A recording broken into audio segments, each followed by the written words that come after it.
সিরাতুন নবী সাল্লাল্লাহু আলাইহি ওয়াসাল্লাম আলোচনা করবেন শেখ মতিউর রহমান মাদানী।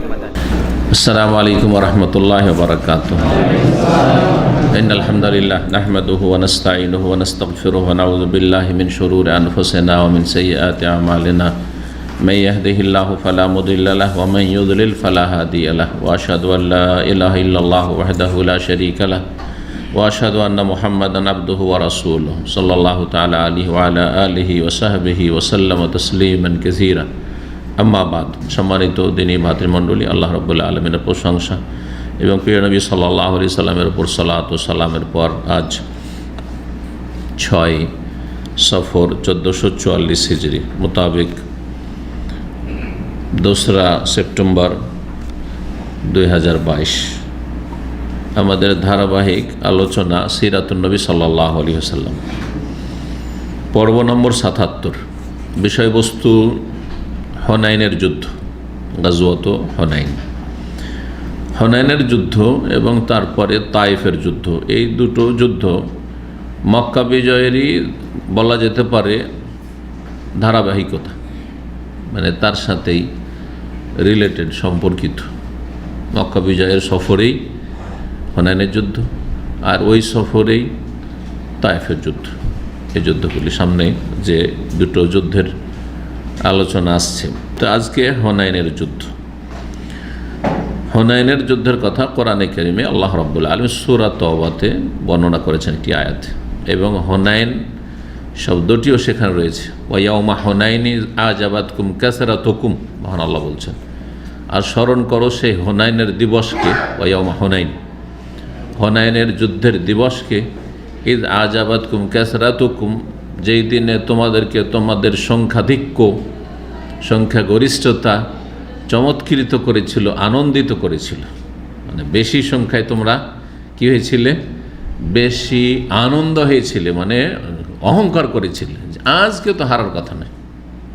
আল্লাহ রাব্বুল আলামিন এভাবে সতর্ক সাবধান করছেন যে সংখ্যা দিয়ে কখনো মুসলিমরা বিজয় হাসিল করেন না, কখনো এটা ভাববেন না। এই তোমাদের চিন্তা চেতনা ভুল ছিল। বেশ কিছু সাহাবায়ে কেরাম, আর বিশেষ করে নতুন নতুন যারা ইসলাম গ্রহণ করেছে, আবেগী হয় নতুন যারা আসে বেশি, তাই না? নতুন হেদায়েত হচ্ছে অনেক আবেগী, আমাদের চেয়ে তো অনেক বেশি। ইসলামকে নিয়ে রাতারাতি বিপ্লব নিয়ে আসতে চায়। আজকে তো হারার কথা না, আল্লাহ এটা পছন্দ করেননি। তো প্রথম দিকে একটা পরাজয়ের দৃশ্য আল্লাহ দেখিয়ে দিয়েছেন। পরাজয় মানে হয়ে যায়নি, কিন্তু যেন পরাজিত হতে যাচ্ছে, বিপদ। এই কঠিন মুহূর্ত পার করার পরে আল্লাহ রাব্বুল আলামিন তখন আবার বিজয় দান করলেন তার খাস রহমত। এটা হচ্ছে সংক্ষেপে হুনাইন যুদ্ধের কথা। তো হুনাইন যুদ্ধ নবী করিম সাল্লাল্লাহু আলাইহি ওয়াসাল্লাম মক্কা বিজয়ের পরে হুনাইনের উদ্দেশ্য করলেন। মক্কা বিজয়ের জন্য এসেছিলেন কখন দেখি, কতটা মনে আছে? 17 রমজানে। আর রমজান মাসটা কাটলো, তারপরে 6 শওয়াল। তো শওয়াল মাসের 6 দিন, আর এদিকে 13, কতদিন হলো? 19 দিন। 19 দিন। এই জন্যই কিছু কিছু হাদিসে রয়েছে যে মক্কা বিজয় সফরে বা নবী সাল্লাল্লাহু আলাইহি ওয়াসাল্লাম সফরে 19 দিন ছিলেন। 19 দিন ছিলেন। হ্যাঁ, এই 19 দিন কেটে গেল মক্কা বিজয়, আর বিভিন্ন যে কার্যক্রমগুলি ছিল এর সাথে সম্পর্কিত এগুলি সারতে তারপরে 6 শওয়াল রওনা হলেন হুনাইনের উদ্দেশ্যে। মক্কা বিজয়ের পরে হয়েছিল কি, এর প্রেক্ষাপট কি, কেন হুনাইনের যুদ্ধ করতে হলো, এই যুদ্ধের জন্য কেন যেতে হলো, কেন মক্কা বিজয়ের পরে মদিনায় ফিরে চলে গেলেন না রাসূলুল্লাহ সাহাবায়ে কেরাম? মক্কার পাশে তায়েফ শহর, বড় শহর, তখনকার যুগে প্রসিদ্ধ শহর। এই দুটো শহর কোরআনে কারিমে এই দুটো শহর সম্পর্কে কাফেরদের মন্তব্য উল্লেখ করে বলেছেন, লাউলা নুজ্জিলা হাযাল কুরআন আলা রাজুলিন মিনাল কারইয়াতাইন আযীম। যদি কোরআন আল্লাহ নাজিল করবেই, আসমানি কিতাব, আসমানি বিধান, তাহলে একটা ইয়েতিমকে কেন আল্লাহ রসুল করবে? আর একটা গরিবকে কেন একটা রসুল করবে? হ্যাঁ, যার বাপ নেই, মা নেই, আর তাকে কেন নবী রসুল করবে? রসুল নবী হবে বড় একজন নেতা, 2টি যে নগরী রয়েছে লাউলা নুজ্জিলা হাযাল কোরআন, এই কোরআন কেন নাযিল করা হলো না আলা রাজুলিন মিনাল কারিয়াতাইন আযীম, আসলে ছিল আলা রাজুলিন আযীম, কোনো মহান ব্যক্তির ওপর, রাজুলিন আযীম, মহাপুরুষের ওপর। তাদের কাছে মাপকাঠি ছিল কি? হ্যাঁ, ক্ষমতা আর পয়সা। মহান ব্যক্তির মাপকাঠিটা শুধু আজকাল যে মানুষ পয়সা দেখেই বড় মনে করে আর ক্ষমতা দেখেই বড় মনে করে এটা নয়, তখন এটা জাহিলিয়াতের যুগের চরিত্র। হ্যাঁ, কাফেরদের এটি মন্তব্য, পথভ্রষ্টদের দাঁড়িপাল্লা এটাই মাপকাঠি, যে মানুষ বড় হয় কিসে? পয়সাতে আর নেতৃত্বে। তো তারা বলেছিল যে এই দুই শহরের, দুই জনপদের কোন মহান ব্যক্তির ওপর কেন কোরআন নাযিল করা হলো না? দুই শহর বলতে মক্কা আর তায়েফকে উদ্দেশ্য করে তারা বলেছিল। পাশের শহরই তায়েফ, জানা আছে তায়েফের দূরত্ব, জি প্রায় 250 কিলোমিটার, জি বা 100 কিলোমিটার বেশি, 100 কিলোমিটার বেশি, জি। তো এই তায়েফ আর মক্কার মাঝে বেশ কিছু গোত্র, আরও গোত্র বংশ বসবাস করত। সেসব বংশগুলির মূল হচ্ছে কাইস আইলান। এদের যারা নেতৃস্থানীয় ব্যক্তি তারা একত্রিত হইল এখন পরামর্শের জন্য। এখন এরা ইসলাম গ্রহণ করেনি, কুফরের ওপর। সর্বশেষ এই তায়েফ অঞ্চলের লোকেরা ইসলাম গ্রহণ করেছে আরব উপদ্বীপে, জাজিরা আরাবিয়াতে। আরও কিছু ছিল যারা পিছিয়ে ছিল, কিন্তু বাকি মানে শেষ যে শক্তি ইসলামের বিরুদ্ধে মাথা চাড়া দিতে পারে আরব জগতে, তারা হচ্ছে এই এলাকার লোকেরা, তায়েফ এবং তায়েফের আশেপাশের লোকেরা। আর তায়েফের লোকেরা নবী সাল্লাল্লাহু আলাইহি ওয়াসাল্লামের সাথে মক্কি জীবনে দুর্ব্যবহার করেছে, সেই সফরের কথাও জানা আছে আপনাদের। এরা পরামর্শের জন্য একত্রিত হলে নেতৃস্থানীয় লোকেরা কাফের বিভিন্ন গোত্রের, এইসব গোত্রের মধ্যে উল্লেখযোগ্য আর বড় গোত্র ছিল হাওয়াজেন, বা বংশ ছিল হাওয়াজেন আর সাকিফ। হাওয়াজেন এবং সাকিফ বংশ তায়েফের আশেপাশে বসবাস করত। হাওয়াজেন তায়েফ আর মক্কার মাঝামাঝি এসব এলাকায়। তারা আপোষে আলাপ আলোচনা করলো যে মুহাম্মদ সাল্লাল্লাহু আলাইহি ওয়াসাল্লাম, তারা তো নবী বলবেন না, মুহাম্মদ বলতে, মুহাম্মদ রাসূলুল্লাহ সাল্লাল্লাহু আলাইহি ওয়াসাল্লাম তার বংশের বিরুদ্ধে লড়াই করে বিজয় হয়েছে, অবসর হয়ে গেছে। মানে যেটা বড় বিরোধী দল ছিল মুহাম্মদ সাল্লাল্লাহু আলাইহি সাল্লামের, সেটাকে নির্মূল করে ফেলেছে। এখন আমরাই হচ্ছি টার্গেট মুহাম্মদ সাল্লাল্লাহু আলাইহি সাল্লামের, এরপরে আমরাই হচ্ছি টার্গেট। সুতরাং মুহাম্মদ সাল্লাল্লাহু আলাইহি সাল্লাম আমাদের দিকে উদ্দেশ্য করে যুদ্ধ করতে আসার আগে আমরাই এগিয়ে যে যুদ্ধ শুরু করি, তাকে আসার সুযোগ দেব না, যাতে করে মনোবল শক্তিশালী না হয়। এটা হচ্ছে একটা যুদ্ধের ক্ষেত্রে কৌশল, জি। যে ফোঁস করে তাকে মানুষ ভয় করে, আর যে যত নরম হবে তার উপর চেপে বসে, এটা হচ্ছে শক্তিশালী মানুষদের বদ স্বভাব, এটা বদ চরিত্র মানুষের। তো আমরা আগে বেড়েই গিয়ে হামলা করে দিই মুহাম্মদ সাল্লাল্লাহু আলাইহি সাল্লাম এবং তার সাথী সঙ্গীদের ওপর। সুতরাং তারা দৃঢ় সংকল্প হলো যুদ্ধ করার জন্য, আমরা যুদ্ধ করব। আর এর জন্য তারা নেতৃত্ব বা দায়িত্ব দিল মালিক বিন আওফ নাসরি নামক তায়েফের একজন যোদ্ধাকে, যে যুদ্ধের ক্ষেত্রে বড় কাফেরদের মধ্যে পারদর্শী ছিল। আর বিশাল একটা বড় বাহিনী সে একত্রিত করলো, আর করে তারা আওতাস নামক স্থানে অবতরণ করল।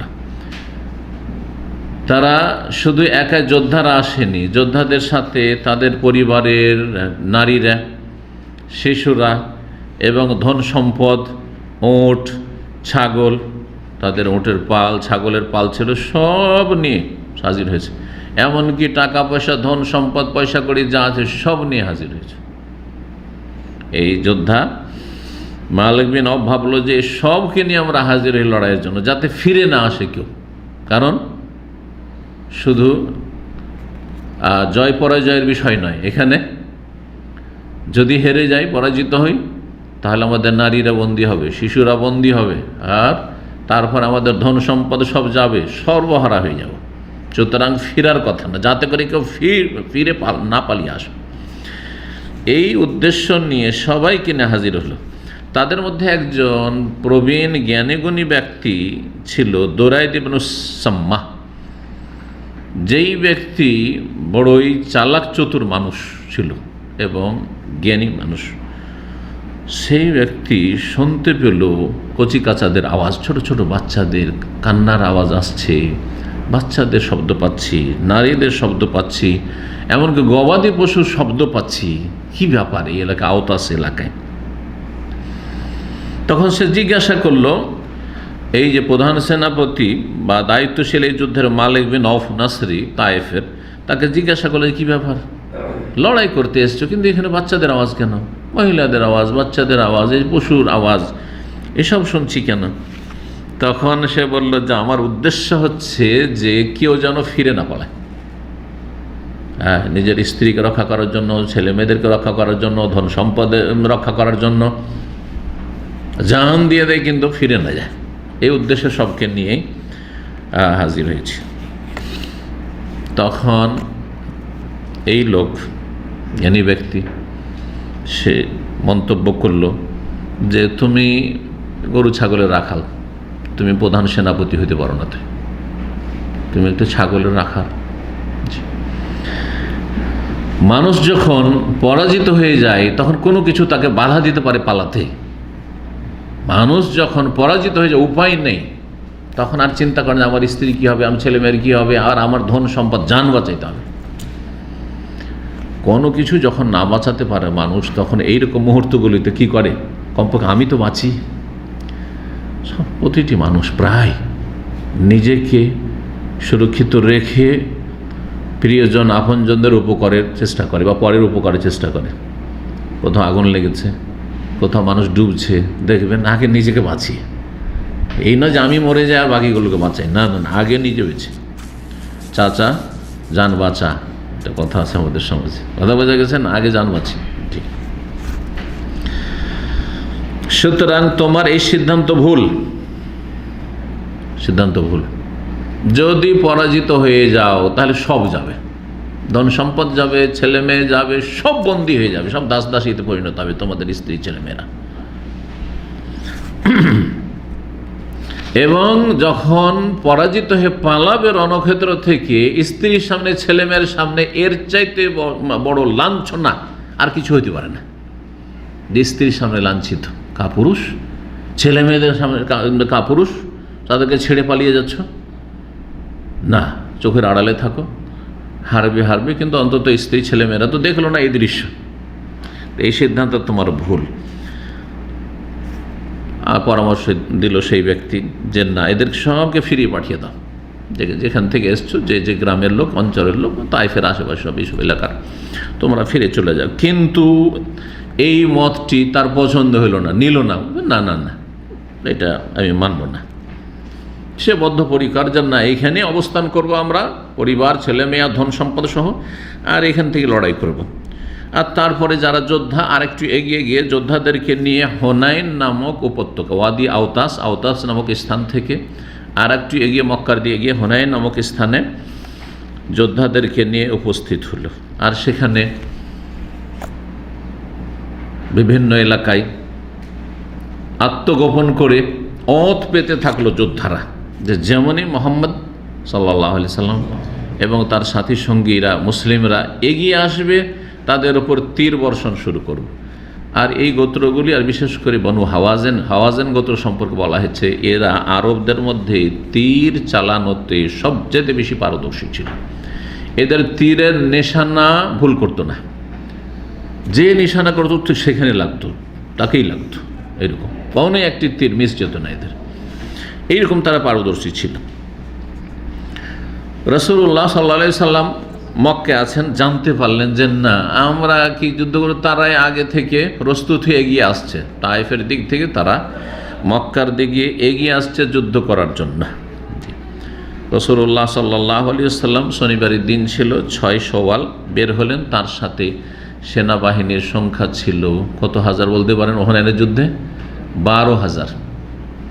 10,000 যখন মক্কা বিজয়ের জন্য আসেন তখন নিয়ে এসেছিলেন মদিনা থেকে। তার সাথী সঙ্গীদের সংখ্যা মক্কা বিজয় কত ছিল? 10,000 ছিল। আর 2,000 সব নিউ মুসলিমদের দল, যারা এখানে মক্কা ইসলাম গ্রহণ করেছে মক্কা বিজয়ের দিন আর এই দিনগুলিতে, এই যে কয়েকদিনের মাঝে, এখান থেকে 2000। আর এরাই বড় সমস্যা বেশি করেছিল, কারণ যারা 10,000 এসছে মদিনা থেকে তাদের ঈমান তো মজবুত, তারা তো জিহাদ ফি সাবিলিল্লাহ বুঝে এবং শাহাদাতের মর্যাদা বুঝে যে শহীদ হব কিন্তু পিছপা হব না। কিন্তু নিউ মুসলিমদের যখন তীরের বর্ষণ শুরু হলো, আর কোথায় থামবে, জান বাঁচা। আর সাথী সঙ্গীরা রণক্ষেত্রে যদি এইরকম বিক্ষিপ্ত হয়ে যায়, পিছপা হয়ে যায়, কেউ যদি পালিয়ে যায়, আপনার ডানে বামে থেকে পালিয়ে যাচ্ছে, তো আপনার আর মনোবল স্থির থাকবে না, মনোবল ভেঙে যাবে। আপনি বুঝবেন যে না, আর উপায় নেই। অথচ এটা যদি কেউ না করতো তাহলে এগিয়ে যেতে পারতেন।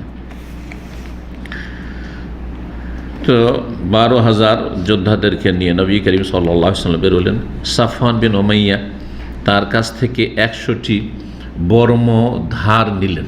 সাফওয়ান বিন উমাইয়া কাফেরদের বড় নেতা ছিল, নতুন মুসলমান হয়েছে, তার কাছ থেকে নিলেন। এবং মক্কা যেহেতু মক্কা ইসলামের ছায়া তলে চলে এসছে আর ইসলামিক স্টেট, মক্কায় দায়িত্বশীল বানিয়ে দিলেন আত্তাব বিন ওসাইদকে বা আসিদকে। রাস্তায় যাচ্ছিলেন, ওই সময় সামনে একটি বড়ই গাছ দেখলেন, কুল গাছ, বড় একটি বড়ই গাছ।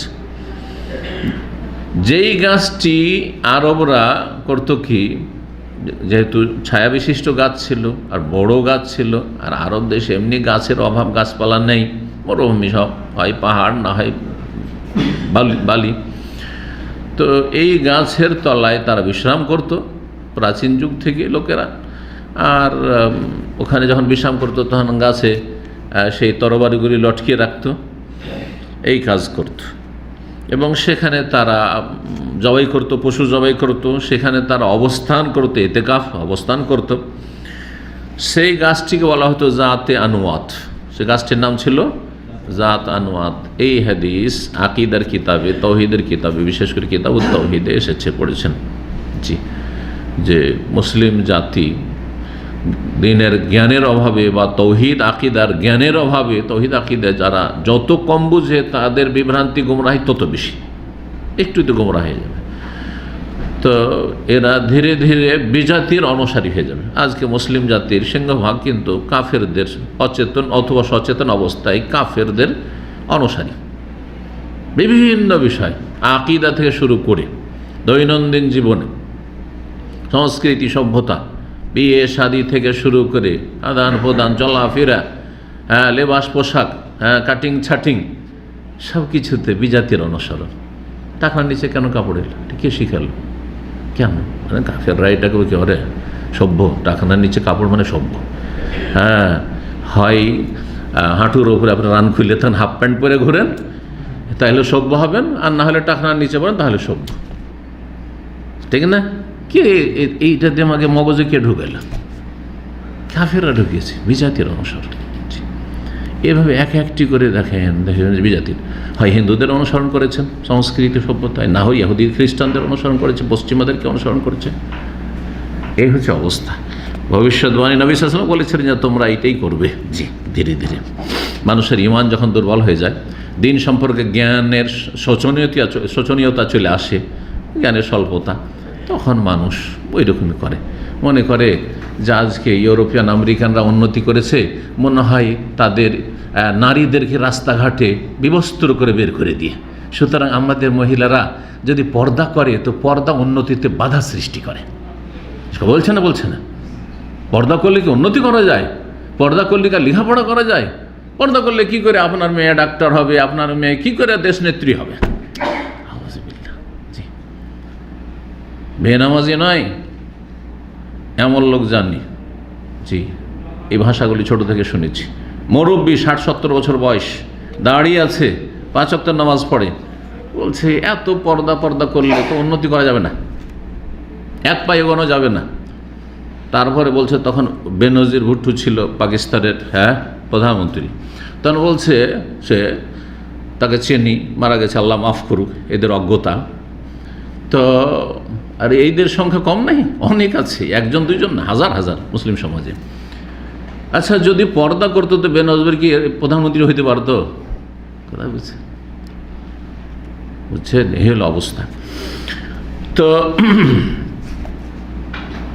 কাফেরদের অনুকরণ করবে, এই নিউ মুসলিমরা গিয়েছে আর দেখ ওই গাছের কাছ দিয়ে অতিক্রম করছে, একে অপরকে বলতে লাগলো যে এই গাছটা তো সত্যি এটা তো কাফের মুশরিকেরা এই গাছটার শ্রদ্ধা সম্মান করে, আর এখানে বড় সম্মানের সাথে ইহতিরামের সাথে এসে তারা অবস্থান করে, আর এখানে তারা গাছে তাদের হাতিয়ারগুলি লটকিয়ে রাখে, তো আমাদেরও যদি এরকম একটা হইতো তাহলে ভালো হইতো। কি ভাষাটা বলেছিল তারা? এই যে আল্লাহ না জাতা আনোয়াত কামাল আহম জাতা আনোয়াত, ইয়া রাসূলুল্লাহ, ইয়া আল্লাহ রাসূল সাল্লাল্লাহু আলাইহি সাল্লাম, এই যে আল্লাহ না জাতা আনোয়াত, আমাদেরকেও এইরকমই একটা গাছের ব্যবস্থা করে দেন যেটা আমরা তাজিম করব, এহতেরাম সম্মান করব, আর সেখানে আমরাও আমাদের অস্ত্রগুলি লটকাবো, সেখানে আমরা অবস্থান করব, মাঝে মাঝে আসবো, জিয়ারা করব। কামাল আহম জাতে আনোয়াত, যেমন এইসব কাফেরদের জাতে আনোয়াত রয়েছে। রাসূলুল্লাহ সাল্লাল্লাহু আলাইহি সাল্লাম বললেন, আল্লাহু আকবার, আল্লাহু আকবার, আশ্চর্য হে মুসলিম হয়েছো তোমরা, তোমাদের মাঝে আমি মওজুদ রয়েছি।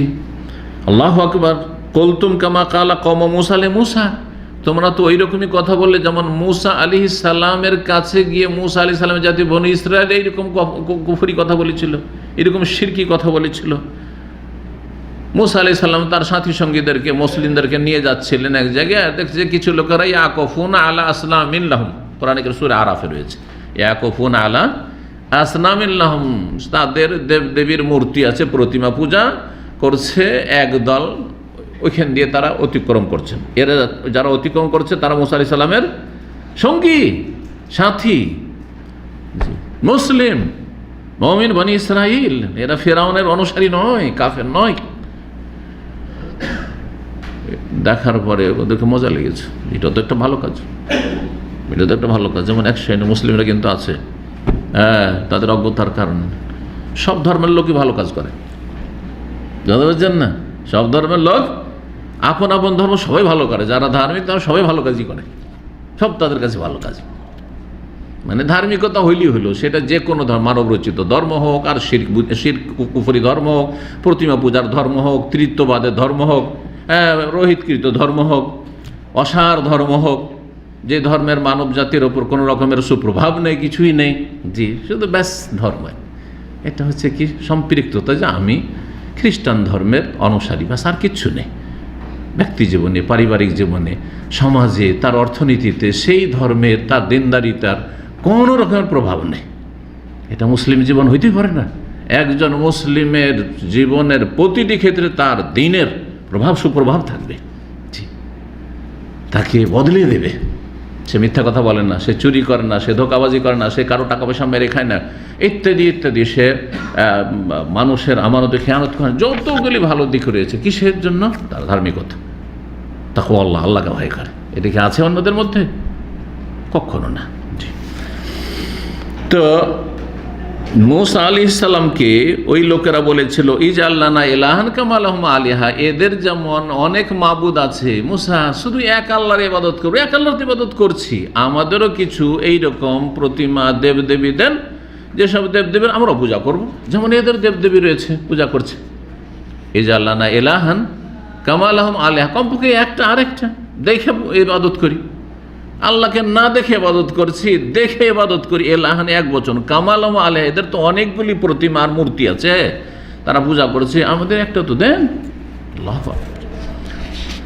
তখন মূসা আলাইহিস সালাম কি বলেছিলেন? ইন্নাকুম কওমুন তাজহালুন, তোমরা বড় মূর্খ জাতি, তোমরাকে শিরক কুফরি থেকে বের করে কত কষ্ট করে নিয়ে আসলাম, তাওহীদ শিখাইলাম, আকীদা শিখাইলাম, আর এত রাতারাতি আমি তোমাদের মাঝে সাথে আছি, আর বলছে এই যে আল্লাহ না ইলাহান কামা লাহুম আলিহা, আমাদেরও দেবদেবী লাগবে পূজা করার জন্য, চোখে দেখে।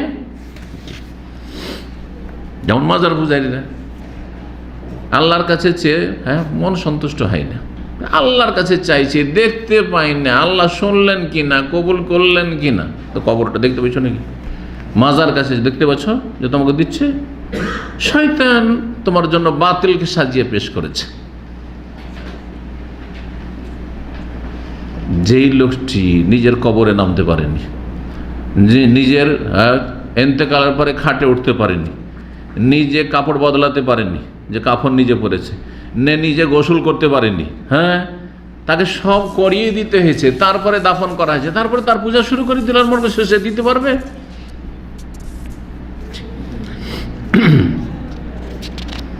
ইন্নাকুম কওমুন তাজহালুন, মুসা আলাইহিস সালাম বলেছেন তোমরা বড় মূর্খ জাতি। নবী সাল্লাল্লাহু আলাইহি ওয়াসাল্লাম বলেন তোমরা ওই রকমই মূর্খ জাতি, তোমাদেরকে হেদায়েত করলাম, লা ইলাহা ইল্লাল্লাহ শিখাইলাম, আর তোমরা বলছো যে আমাদেরও জাত আনওয়াতে এরকম একটা গাছ লাগবে। ইন্নাহাস সুনান বা ইন্নাহাস সানান, এটি হচ্ছে বিজাতির আদর্শ, এটাই হচ্ছে বিজাতির আদর্শ এবং তার অনুকরণ। লা তারকাবুন্না সুনান মান কানা ক্বাবলাকুম, তোমাদের পূর্বে যেসব জাতিরা চলে গেছে ইহুদি খ্রিস্টান, তাদের পদে পদে তোমরা অন্ধ অনুসরণ করবে, অনুসরণ করবে। এই একটা ঘটনা ঘটলো হুনাইনের যুদ্ধে যাওয়ার রাস্তায়। আর তারপরে আর কিছু লোকেরা মন্তব্য করে ফেললো লান নগলাবাল ইয়ম, আজকে আমরা পরাজিত হচ্ছি না, আজকে পরাজয়ের প্রশ্নই উঠে না। কি জন্য? ভিতরে অহংকার, আমাদের সংখ্যা, জীবনে এত সংখ্যা ছিল না, সব সময় আমরা কম সংখ্যায় থেকেছি। 313 জন নিয়ে বদর হলো 1000-এর মোকাবিলায়, তাই না? 700, 1000-এ তো 300 বেরিয়ে গেল মুনাফিক ওহদের যুদ্ধে, 700 মাত্র, আর ওইদিকে কাফের 3000। এইভাবে যে কোনো জায়গায় দেখা যাচ্ছে যে সংখ্যা অনেক কাফেরদের তুলনায়, কিন্তু আল্লাহ রাব্বুল সবসময় কি করেছেন? বিজয় দান করেছেন, বিজয় দান করেছেন।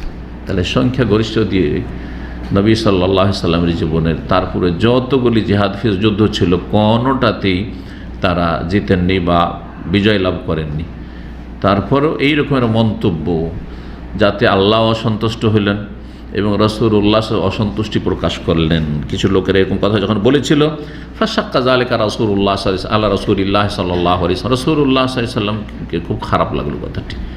এটা কেমন কথা হলো যে আমরা সংখ্যা গরিষ্ঠ, সেই জন্য আজকে হারার প্রশ্নই উঠে না, আর পরাজয়ের প্রশ্নই উঠে না।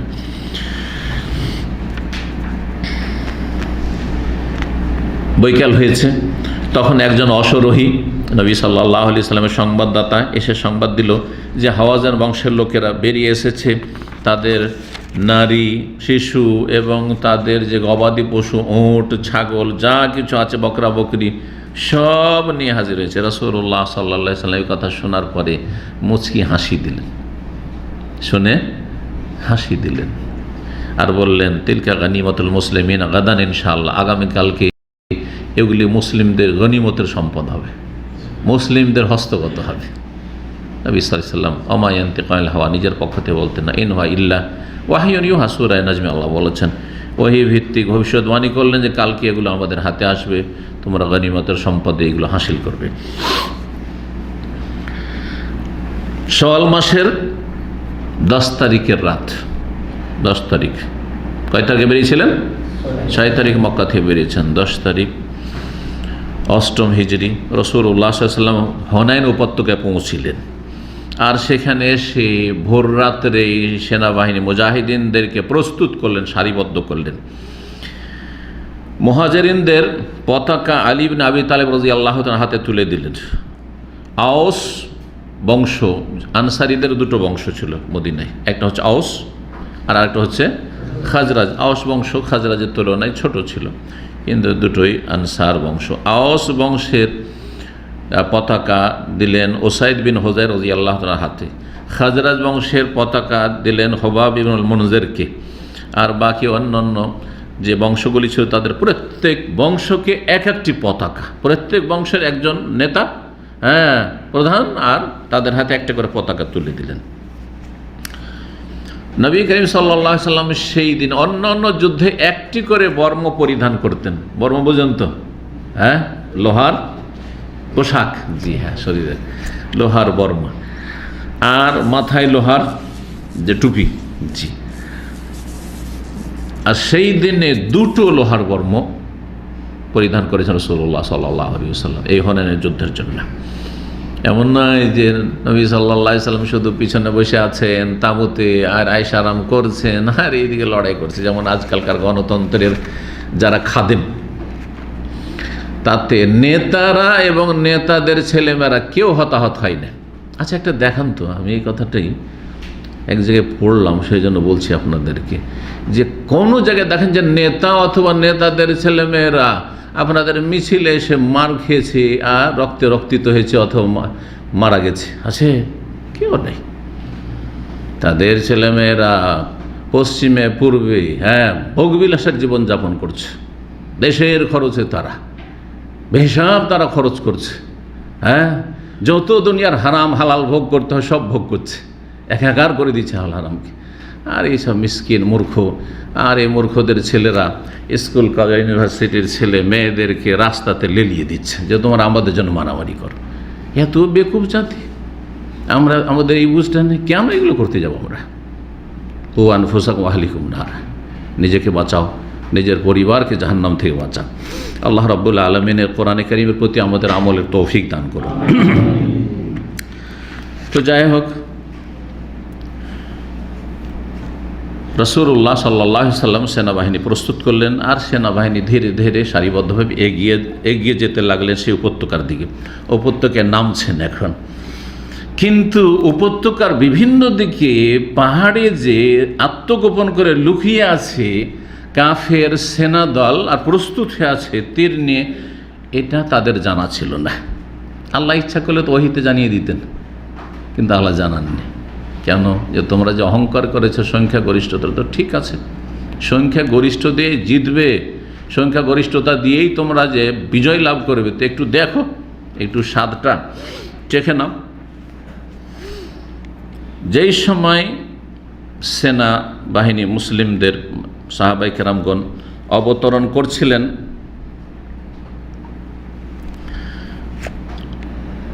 সেই সময় শত্রু দলের যে সেনাবাহিনীরা আত্মগোপন করেছিল, প্রস্তুত হয়ে উৎপেতে ছিল, তারা তীর বর্ষণ শুরু করলো। যখন প্রথম সারির লোকেরা আসছে, তীর বর্ষণ শুরু হয়ে গেছে। এমন তীর বর্ষণ হয়েছে যেমন আরব দেশগুলিতে পঙ্গপালের ঝাঁক আসে, কান্না জারাদ, বিক্ষিপ্ত পঙ্গপালের মতো। চারিদিক থেকে তীর বর্ষণ, চারিদিক থেকে তীর বর্ষণ, কোন দিকে সামলাবে? এমনভাবে তারা আক্রমণ করেছে, তাতে যে প্রথম সারির সেনা দল যারা ছিল তারা এমন বিব্রত অবস্থায় পড়েছে যে কি করবে দিশা পাচ্ছে না। সেই সময় অধিকাংশ মুসলিমরা ছত্রভঙ্গ হয়ে এদিক সেদিক পলায়ন করেছে, যান বাঁচা পালাতে শুরু করেছে সবাই। আর পেছনে যারা ছিল, সামনের লোকেরা যখন এইরকম ছত্রভঙ্গ, তখন পিছনে যারা ছিল তারাও পালাতে শুরু করেছে। আর একেবারে এই রকমের অবস্থা হয়েছে যে যেন পরাজিত হয়েই গেলেন সাহাবায়ে কেরামরা। আল্লাহু আকবার। এই দৃশ্য দেখে কিছু মুশরিকরা বেশ খুশি হয়েছে। মুশরিকরা যারা ছিল তারা বেশ খুশি হয়েছে। মুশরিক নেতা যারা মক্কার ছিল, অনেকেই নতুন নতুন ইসলাম গ্রহণ করেছে, এখনো ওই রকমের ইয়াকিন হয়নি। তারা দেখছে যে উপায় নেই, সেই জন্য ইসলাম গ্রহণ করেছেন। তারাও খুশি, তারাও খুশি যে যাক, মনে হয় আমাদের সময়কাল আবার ফিরে আসছে হয়তো। জি, বিভিন্ন রকম মন্তব্য করা শুরু করেছে কিছু মুশরিক আর কিছু নিউ মুসলিমরা। তাদের মধ্যে আবু সুফিয়ান সারা জীবন বুড়ো হয়ে গেছে কুফরির ওপর, ইসলামের শত্রুতা করতে করতে। আর তারপরে সেই বুড়া হাড্ডি হেদায়েত হওয়া এত সহজ নয়, কথা বোঝা গেছে? জোয়ান হাড্ডি যদি থাকে তাজা, তো হেদায়েত হওয়া সহজ, কিন্তু বুড়ো হাড্ডিকে হেদায়েত করা এত সহজ নয়। এগুলো মাশাআল্লাহ ব্যতিক্রম আবার কিছু আছে, প্রত্যেকটি ক্ষেত্রে ব্যতিক্রম আছে। 80-90 বছর বয়সের লোকও হেদায়েত হয়েছে, আর বড় আক্ষেপ করেছে যে আল্লাহ যদি যৌবনকালে আমি হেদায়েত হতে পারতাম, এতদিন ভুলে বাদবন্দি করলাম, কত বেদাত করলাম, আর শেষ জীবনে আমি তাওহীদ সুন্নতের দাওয়াত পেলাম। কিন্তু এদের সঙ্গে খুবই কম।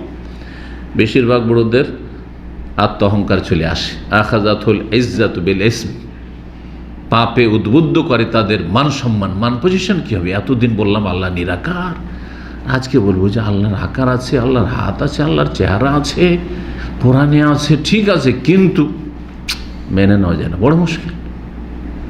জি, এলমের ক্ষেত্রে যারা বড় বড় বেদাতি আলেম, এই জন্য হেদায়েত হইতে পারে না।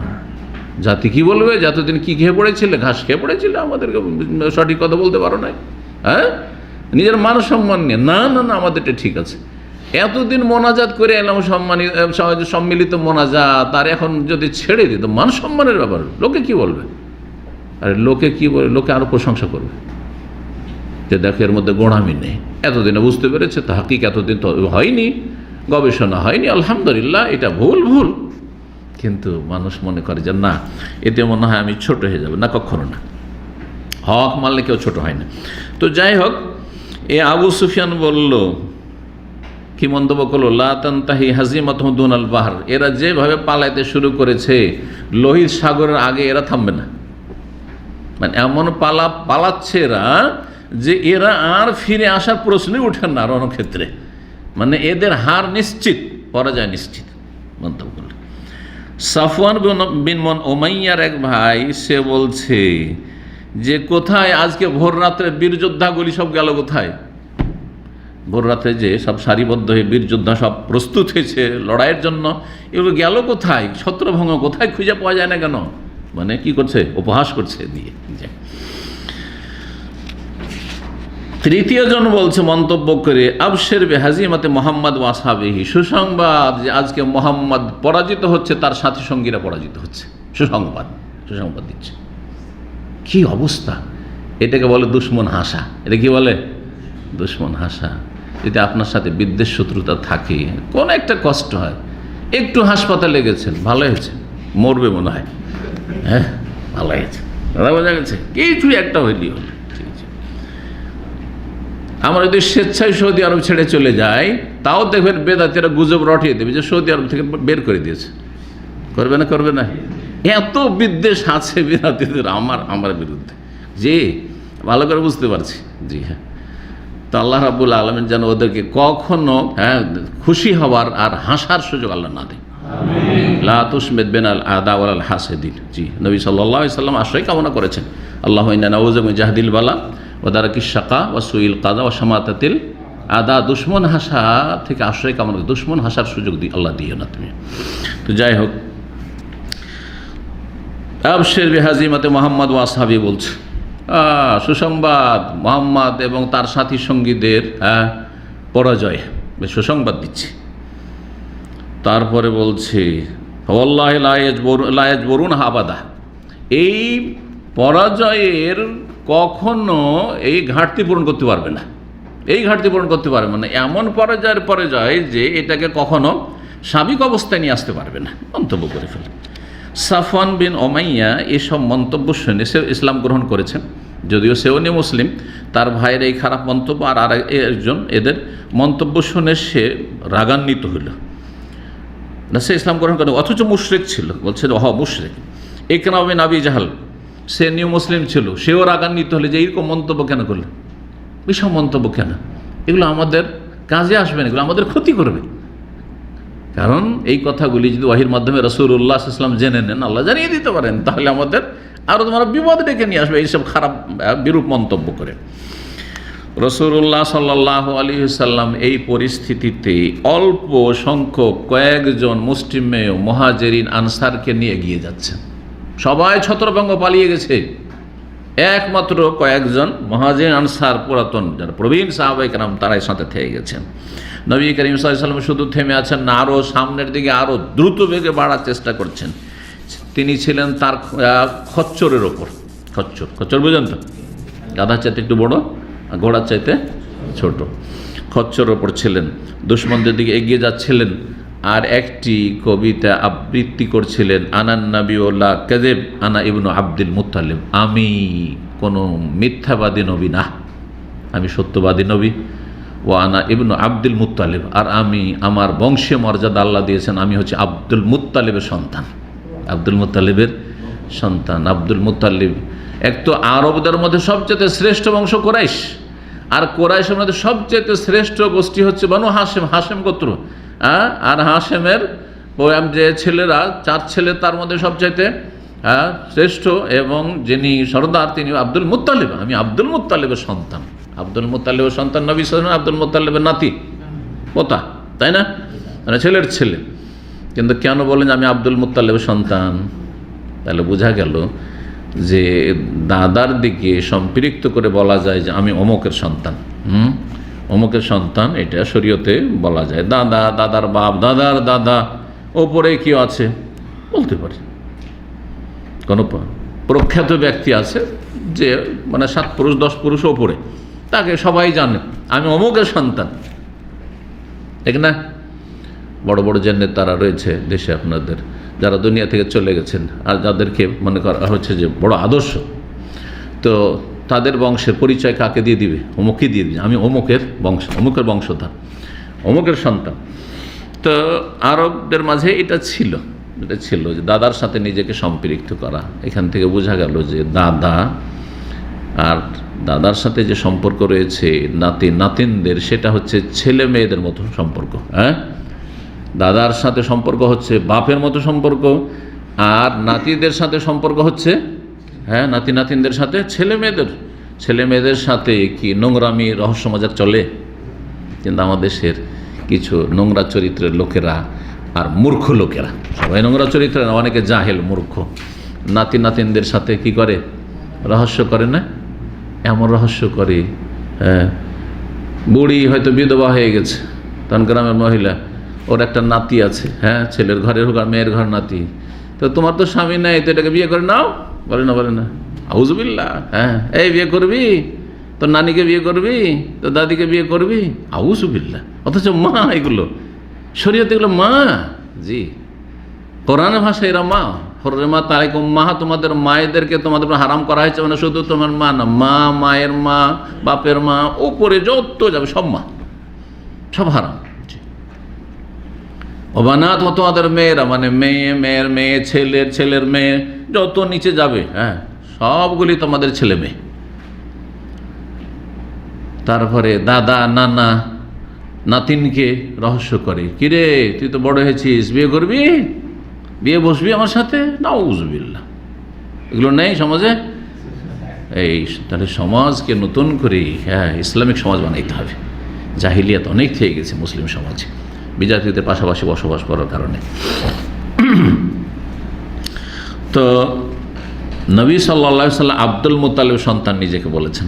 আব্দুল মুত্তালিব কেন বললেন? যে আব্দুল্লাহ সন্তানই বলতেন, কারণ আব্দুল্লাহ অল্প বয়সে মারা গেছেন। অনেকে আব্দুল্লাহ বলে চিনবে না, কিন্তু আব্দুল মুত্তালিবকে আরবরা সবাই চেনে, কারণ আরবরা সবাই হজ উমরা করতো মক্কা, যেহেতু আর মক্কা গেলে আব্দুল মুত্তালিব নাম তাদের কাছে ফেমাস, বিখ্যাত, সবাই চেনে, আমি আব্দুল মুত্তালিব সন্তান। এখানে আর একটা বিষয় বোঝা গেল মশলা, সেটা হচ্ছে যে বংশীয় মর্যাদা যদি আল্লাহ দেন, আর সেটা ইসলামের খাতিরে যদি সেই গৌরব অহংকার করা হয় তো জায়েজ, ইসলামের খাতিরে। যেমন কেউ মনে করেন যে দায়ী হয়েছে, আর তার বাপদাদা উপরে কেউ আরও বড় দায়ী আছে, আমি অমুকের সন্তান, সুতরাং দাওয়ার কাজে আমাকে ওই রকমই এগিয়ে যেতে হবে। কেউ যদি এরকম অহংকার করে তো বলবে না এই অহংকার, না এটা নিন্দনীয় অহংকার না, কারণ উদ্দেশ্য তার সৎ। জিহাদ ফি সাবিলিল্লাহ, যেখানে ছত্রভঙ্গ লোকেরা পরাজিত হতে যাচ্ছে, ফিরে আসে কি না সেই পরিস্থিতি এগিয়ে যাচ্ছেন, আর বলছেন আব্দুল মুত্তালিবের সন্তান কোনোদিন রণক্ষেত্র থেকে পিছপা হইতে পারে না, কখনো কাফেরকে পিঠ দেখাতে পারে না। এ হচ্ছে উদ্দেশ্য। তো উদ্দেশ্য যদি নেক থাকে, মানুষের নিয়ত ভালো থাকে, তাহলে গর্বের বিষয় প্রকাশ করা যেতে পারে প্রয়োজনে, ফিতনার আশঙ্কা না থাকলে। তো তারপরে রাসূলুল্লাহ এগিয়ে যাচ্ছেন। আবু সুফিয়ান বিন হারিস, একজন আবু সুফিয়ান, হারব বিন উমাইয়া, আবু সুফিয়ান, যিনি আবু সুফিয়ান কাফেরদের নেতা ছিলেন, ইসলাম গ্রহণ করেছেন। সেই আবু সুফিয়ানের কথা তো একটু আগে শুনলেন, কিন্তু আর একজন ছিল আবু সুফিয়ান হারেসের ছেলে, তিনি রাসূলুল্লাহ সাল্লাল্লাহু আলাইহি ওয়াসাল্লামের চাচাতো ভাই, রাসূলুল্লাহ সাল্লাল্লাহু আলাইহি ওয়াসাল্লামের চাচাতো ভাই। রাসূলের এক চাচার নাম কি ছিল? হারিস। রাসূলুল্লাহ সাল্লাল্লাহু আলাইহি ওয়াসাল্লাম কয়েক চাচার মধ্যে এক চাচা ছিল হারিস, তার ছেলে আবু সুফিয়ান, তিনি ইসলাম গ্রহণ করেছেন, মুসলিম ছিলেন। নবী সাল্লাল্লাহু আলাইহি ওয়াসাল্লামের যে খচ্চর লাগাম ধরে টানছিলেন, কারণ নবী সাল্লাল্লাহু আলাইহি ওয়াসাল্লাম দ্রুত এগিয়ে যাচ্ছেন, আর এগিয়ে গেলে সেখানে নবী সাল্লাল্লাহু আলাইহি ওয়াসাল্লামের হতাহত হওয়ার ভয় আছে, কাফেরদের পক্ষ থেকে আক্রমণ হয়ে যেতে পারে, যাতে করে বেশি এগিয়ে না যান, একটু একটু করে ঠিক আছে ধৈর্য টান দিচ্ছেন, পেছন দিকে টান দিচ্ছেন। আর আব্বাস রাদিয়াল্লাহু তাআলা রাসূলুল্লাহ সাল্লাল্লাহু আলাইহি ওয়াসাল্লাম, রক্তের সম্পর্ক, তার সাথে যদি দিনের সম্পর্ক থাকে, দিন এক নম্বরে, 2 নম্বর রক্ত, সেটা আরও বেশি কাজে আসে। দেখেন অনেকে ছেড়ে দিয়ে চলে গেছে, কিন্তু চাচা তো ভাই ছেড়ে যায়নি রাসূলুল্লাহ সাল্লাল্লাহু আলাইহি ওয়াসাল্লাম, চাচা আব্বাস ছেড়ে যায়নি। ভাতিজা যাবে, আমার রসুল, আমার ভাতিজা যাবে, আমার ভাই চলে যাবে, আর আমি চলে যাবো ছেড়ে, এটা হইতে পারে না। আব্বাস রাদিয়াল্লাহু তাআলা আনহু রাসূলুল্লাহ সাল্লাল্লাহু আলাইহি ওয়াসাল্লামের বাহনকে ধরে টান দিচ্ছেন, আরেক দিক থেকে রেকাব রেকাব তো বাহনে ওঠার জন্য যে পাদানি থাকে সেটাকে বলা হয়, বা সেখানে হয়তো এমন একটা কিছু থাকে যেখানে যেটা বেল্ট থাকে, সেটা ধরে টান দিচ্ছেন যাতে করে বেশি এগিয়ে দুশমনদের দিকে না যেতে পারে রাসূলুল্লাহ সাল্লাল্লাহু আলাইহি ওয়াসাল্লাম। রাসূলুল্লাহ সাল্লাল্লাহু আলাইহি ওয়াসাল্লাম দেখছেন যে আর তো এই দুশমন কাফেরদের দিকে এগিয়ে যেতে পারছি না, নেমে গেলেন খচ্চর থেকে নেমে গেলেন। আর তারপরে নেমে গিয়ে আল্লাহ রাব্বুল কাছে দোয়া করলেন, সাহায্য কামনা করলেন। আব্বাস রাদিয়াল্লাহু তাআলা আনহু চাচাকে বললেন যে চাচা, আপনার কণ্ঠ তো খুব বেশ শক্তিশালী, আপনি খুব জোরে আওয়াজ দিয়ে ডাক দেন সাহাবাই কেরামদেরকে যারা ছত্রভঙ্গ এদিক ওদিক চলে গেছে, সবাই ফিরে আসুক, যে তোমরা ফিরে আসো। কোথায় যাচ্ছ খেয়াল নেই যে আমরা রাসূলুল্লাহ ছেড়ে দিয়ে চলে গেছি? রাসূলুল্লাহ কোথায়, আমরা কোথায় পালাচ্ছি, খেয়াল নেই। মানুষ যখন বিব্রত এরকম হয়ে যায়, কঠিন মুহূর্ত যখন চলে আসে, তখন হুঁশ দিশে থাকে না, দিশেহারা হয়ে যায়। এইরকম পরিস্থিতি তৈরি হয়ে গেছিল। এত জোরে আওয়াজ দিয়ে ডাক দিলেন, আব্বাস রাদিয়াল্লাহু আনহু বলছে পুরো উপত্যকার লোকেরা শুনতে পেল, নাম ধরে ধরে। আর তাদের যে বিভিন্ন গুণগুলি, বৈশিষ্ট্যগুলি রয়েছে, সেই বৈশিষ্ট্যগুলো হলো আইনা আসহাবুস সামরা, ওই গাছের তলায় যারা বায়াত করেছিল হুদাইবিয়ার সন্ধিতে 1400 সাহাবায়ে কেরাম, তারা সবাই ছিলেন। কোথায় তোমরা 1400 লোক, কোথায় চলে গেলে তোমরা রাসূলুল্লাহ ছেড়ে? যেখানে বায়াত করেছিলে হুদাইবিয়ার সন্ধির সময় যে রাসূলুল্লাহ সাল্লাল্লাহু আলাইহি ওয়াসাল্লামের সাথে আজীবন আছি, মরণ পর্যন্ত আছি, মরে যাব কিন্তু তার সাথ ছাড়বো না, এই বায়াত তোমাদের আছে, কোথায় গেল সেই? কোথায় তোমরা ফিরে আসো? আওয়াজ শোনার পরে দ্রুত বেগে চারিদিক থেকে সাহাবায়ে কেরামগণ ছুটে আসলেন। একটু দিশে এসছে, হোশ হয়েছে যে নারী, আমরা তো পালিয়ে এসেছি, কিন্তু নবী সাল্লাল্লাহু আলাইহি ওয়াসাল্লাম কোথায়? ফিরে যায়। তাড়াতাড়ি করে তারা ফিরে আসছেন। রাসূলুল্লাহ লাব্বাইক লাব্বাইক আওয়াজের উত্তর দিয়ে বলছেন যে লাব্বাইক লাব্বাইক, হাজির হাজির। প্রায় 100-র মতো সাহাবায়ে কেরামগণ একত্রিত হয়ে গেলেন আর দুশমনদের মুখোমুখি হয়ে প্রচণ্ড বেগে লড়াই শুরু করলেন। আনসারীদেরকে ডাক দিলেন আব্বাস রাদিয়াল্লাহু তাআলা, কোথায় আনসারীরা, তোমরা ফিরে আসো। তারপরে খাজরাজ বংশের লোকদেরকে ডাক দিলেন, বিভিন্ন গোত্রের লোকদেরকে ডাক দিলেন। এইভাবে ধীরে ধীরে ধীরে ধীরে একের পরে এক দল ফিরে আসতে শুরু হলো, এবং বিশাল একটি দল তখন আবার ফিরে এসে রাসূলুল্লাহ সাল্লাল্লাহু আলাইহি ওয়াসাল্লামের সাথে লড়াই পুনরায় শুরু করলেন। মহান আল্লাহ রাব্বুল তার খাস রহমতে তার পক্ষ থেকে প্রশান্তি নাজিল করলেন রাসূলুল্লাহ সাল্লাল্লাহু আলাইহি ওয়াসাল্লামের ওপর, মুমিনদের ওপর। এমন সেনাবাহিনী আল্লাহ নামালেন আসমান থেকে, যাদেরকে দিয়ে আল্লাহ রাব্বুল সাহায্য করলেন। এইভাবে মুসলিমরা যখন প্রচণ্ড বেগে লড়াই শুরু করলেন, আর একেবারে লড়াই চলছে, চরম পর্যায়ে লড়াই চলছে, সেই সময় নবী করিম সাল্লাল্লাহু আলাইহি ওয়াসাল্লাম মন্তব্য করলেন, আল-আন হামিয়াল ওয়াতিস, এখন লড়াই, যুদ্ধ গরম হয়ে উঠেছে, মানে প্রচণ্ড বেগে লড়াই চলছে। সেই মুহূর্তে নবী সাল্লাল্লাহু আলাইহি ওয়াসাল্লাম এক মুষ্টি মাটি নিলেন, ধুলো, আর নেওয়ার পরে কাফেরদের দিকে এইভাবে ছুঁড়ে দিলেন, আর বললেন শাহাতিল ওজু, কাফেরদের চেহারাগুলি সব বিকৃত হয়ে যাক, কাফেরদের চেহারাগুলি কি হয়ে যাক? বিকৃত হয়ে যাক, কাফেরদের চেহারা মন্দ হোক। এই যে ধুলো ছুঁড়লেন নবী সাল্লাল্লাহু আলাইহি ওয়াসাল্লাম, এক মুষ্টি মাত্র ধুলো, কিন্তু নবী সাল্লাল্লাহু আলাইহি ওয়াসাল্লামের মুজিজা হচ্ছে যে যত কাফের সেনাবাহিনী ছিল প্রত্যেকের চোখে পড়েছে, এমনভাবে চোখে পড়েছে যে কেউ চোখ খুলতে পারছে না, দেখতে পাচ্ছে না। আল্লাহু আকবার। একজনও দেখতে পাচ্ছে না, আর দেখতে পায় না তো যাবে কোথায়? হ্যাঁ, দেখতে পাচ্ছে না তো সামনে যাবে কোন দিকে? কিছুতে দেখতে পায় না, কে সামনে আছে, কে তাকে মারতে আসছে না, কি অবস্থায় আছে, কিছু বুঝতে পারছে না। তখন পালাতে শুরু করলো সব। আল্লাহ রাব্বুল আলামিন এইভাবেই বিজয় দিয়ে থাকেন, অসাধারণ আল্লাহ রাব্বুল আলামিন কুদরতের বহিঃপ্রকাশের মাধ্যমে। এমনভাবে তারা বিক্ষিপ্ত হয়ে পালাতে শুরু করলো, তখন মুসলিমরা তাদের পিছে ছুটলেন, কাউকে যাকে পেলেন হত্যা করলেন, কাউকে বন্দি করলেন, আর তারপরে যত তাদের নারীরা আর শিশুরা ছিল সবগুলিকে বন্দি করে হাজির করলেন, কারণ তারা সবাইকে নিয়ে এসেছিল এই আশায় যে তাহলে কেউ পালাবে না। কিন্তু তাকে আর থামে, যখন মানুষ পরাজিত হয়ে যায় তখন নিজের জান বাঁচাবার জন্য আপ্রাণ চেষ্টা করে, আর কারো খেয়াল থাকে না। সেদিন খালিদ বিন ওয়ালিদ রাদিয়াল্লাহু তাআলা আনহু আহত হয়েছিলেন, বেশ কিছু আহত হয়েছিলেন। আর ওই দিনে এই দৃশ্য দেখার পরে যখন দেখলেন যে হুনাইনের যুদ্ধেও নবী সাল্লাল্লাহু আলাইহি ওয়াসাল্লাম বিজয় লাভ করলেন, তখন মক্কার বেশ কিছু মুশরিকরা ইসলাম গ্রহণ করলো। যারা এখন পর্যন্ত ইসলাম গ্রহণ করেন এদিক সেদিক হয়েছিল তারা। মুশরিকদেরকে যখন তাড়াতে শুরু করলেন সাহাবাই কেরামগণ রাদিয়াল্লাহু তাআলা আনহুম, তখন তারা 3 ভাগে বিভক্ত হয়ে গেল, বিক্ষিপ্ত হয়ে মুশরিকদের সেনাদল 3 ভাগে বিভক্ত হলো। এক দল তায়েফ পালিয়ে গেল, তায়েফে গিয়ে আশ্রয় নিল, তারাই ছিল সংখ্যাগরিষ্ঠ। আর এক দল নাখলা নামক স্থানে গিয়ে আশ্রয় নিল। তায়েফে যারা থাকছে নাখলা চেনেন, নাখলা চেনেন, এখন কিন্তু টুরিস্ট এরিয়ায়। আমি এবার গিয়েছিলাম তায়েফে, এই যে কয়েকদিন আগে ঘুরে এলাম, তখন বেশ কিছু সময় যেহেতু ছিলাম, তো নাখলা এলাকায় লোকেরা বললো যে এলাকায় লোকেরা সবচেয়ে বেশি আসে, টুরিস্ট এরিয়া। আর এক দল আওতাস নামক স্থানে তারা অবস্থান নিল। রাসূলুল্লাহ সাল্লাল্লাহু আলাইহি ওয়াসাল্লাম আওতাস এলাকায় আবু আমের আশআরী রাদিয়াল্লাহু তাআলা আনহু, আবু মুসা আশআরী রাদিয়াল্লাহু প্রখ্যাত সাহাবীর চাচাকে পাঠালেন নেতৃত্ব দিয়ে একদল মুসলিম সাহাবায়ে কেরামদেরকে, যে তাদেরকে ছিন্ন ভিন্ন করে এখানে, যাতে করে তারা জমিয়ত না হইতে পারে, একত্রিত না হইতে পারে। যখন সেখানে পৌঁছিলেন সাহাবায়ে কেরামগণ, আর তাদেরকে তাড়া করলেন, আর তাদের কাছে যা ছিল ধন সম্পদ সেগুলিকে তাদের কাছ থেকে হাসিল করতে বলেন গনিমত।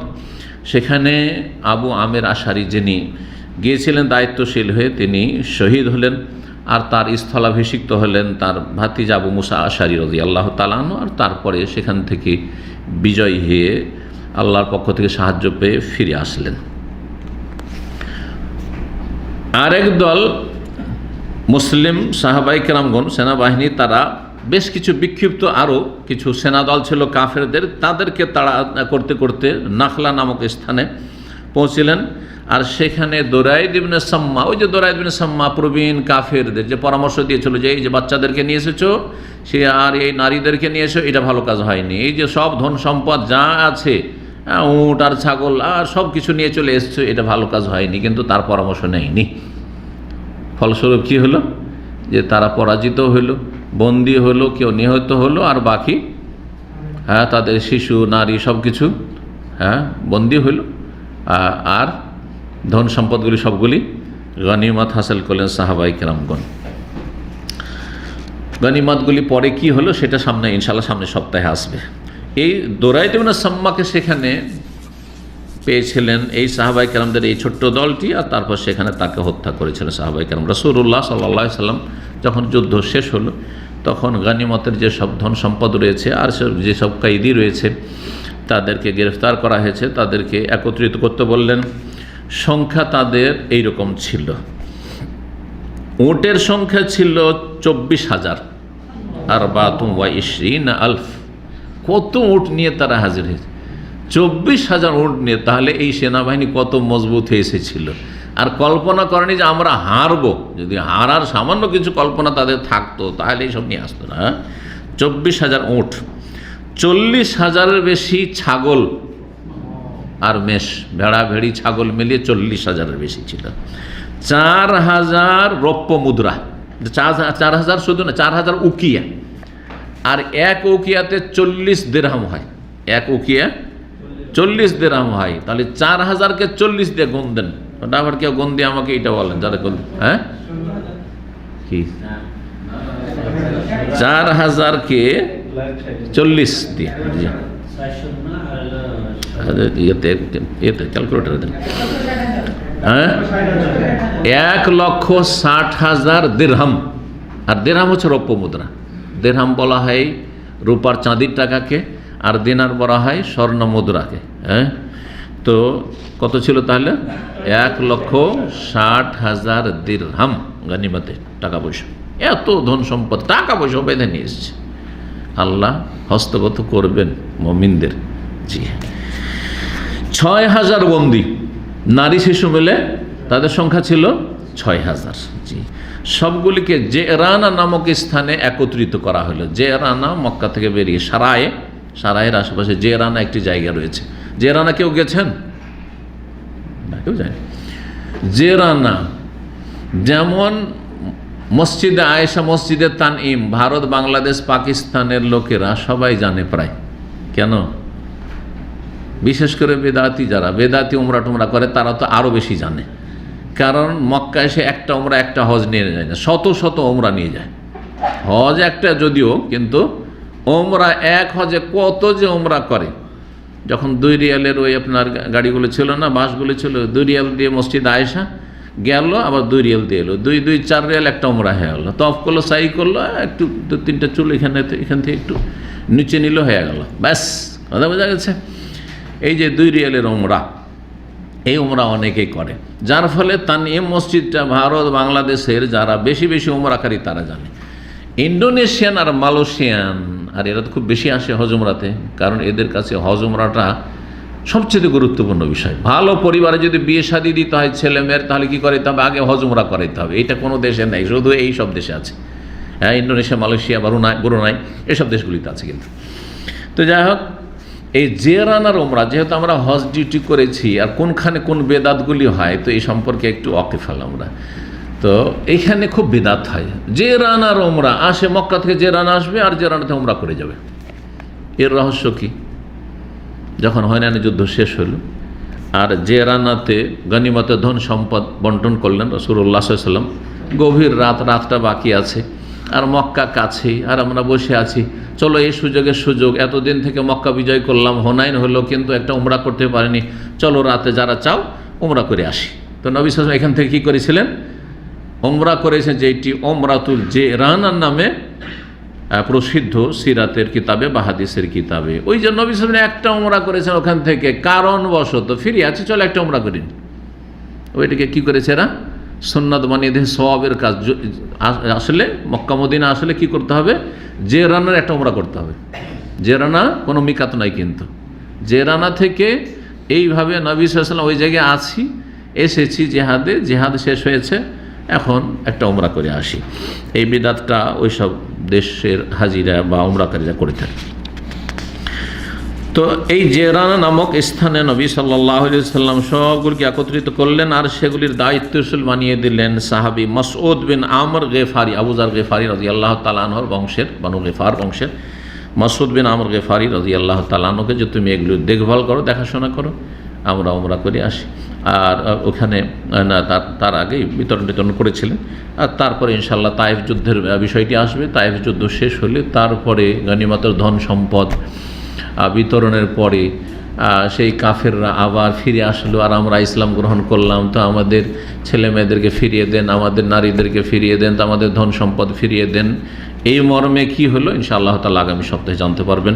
রব্বুল আলামিনের কাছে দোয়া করি, আল্লাহ রব্বুল আলামিন নবী করিম সাল্লাল্লাহু আলাইহি ওয়াসাল্লামের সিরাত সম্পর্কে সঠিক জ্ঞান অর্জনে তৌফিক দান করেন, এবং সিরাত থেকে সঠিক শিক্ষা নেওয়ার তৌফিক দান করেন।